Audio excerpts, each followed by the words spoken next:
Hey, this is Chris Berry talking about another estate planning mistake that we see, and that mistake is relying just on a will or a trust, not taking into account the other ancillary documents that are part of a comprehensive estate plan. If you like this information, please make sure to subscribe to our YouTube channel. Christopher Berry is a leading estate attorney and advisor in the area of retirement and legacy planning. He has been featured in publications such as Forbes, Kiplinger's, Crane's Detroit, and more. He's the host of the weekly radio show and podcast, The Chris Berry Show.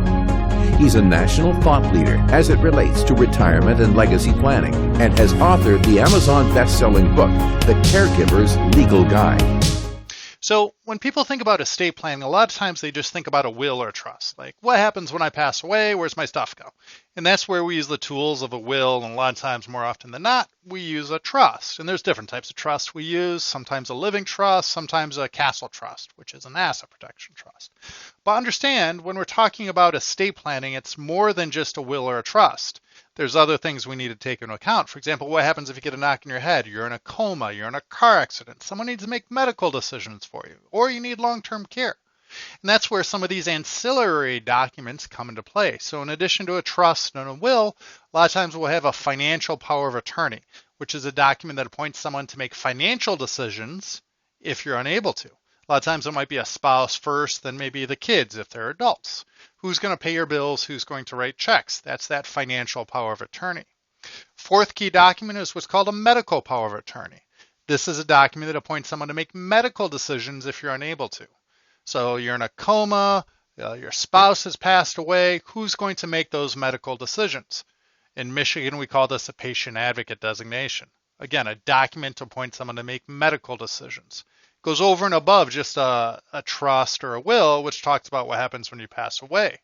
Like the financial power of attorney, the medical power of attorney is effective while you're alive. Upon death, it becomes ineffective. It doesn't have any power. But that medical power of attorney appoints someone to make medical decisions. Included in that would be your decisions with regards to life support.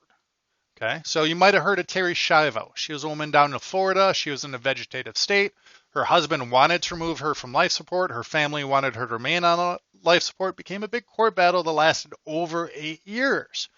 All of that could have been avoided had Terri Schiavo had that medical power of attorney document in place. Okay, so it's more than just the trust and the will. You have to have that financial power of attorney. You have to have that medical power of attorney.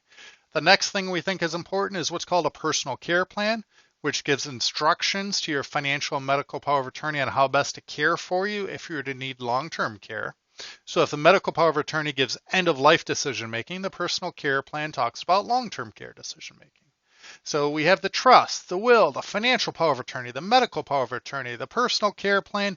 Sixth, if we have any type of real estate, we need to make sure we do a deed. Either deeding it directly to the asset protection trust, or a lot of times we'll do what's called a ladybird deed, which is a type of deed to say that it's in your name while alive, and then upon death it flows into the trust or flows to the beneficiaries, taking care of that real estate. And if you have more than one piece of real estate, we need to do multiple deeds. And then the last thing I'll throw out there, so this would be number 7, would be a final expense plan. So we don't want to leave the kids holding the bag to pay for any funeral or cremation or any final expenses.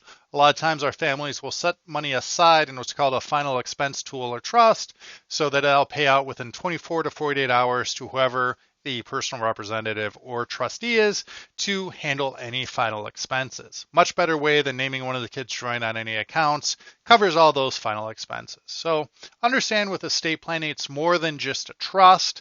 It's a trust, a will, a financial power of attorney, medical power of attorney, personal care plan, a deed, and a final expense plan.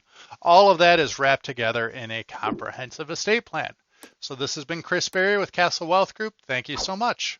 Castle Wealth Group has clients across the nation and helps families plan, protect, and preserve what is important by creating a retirement and legacy blueprint.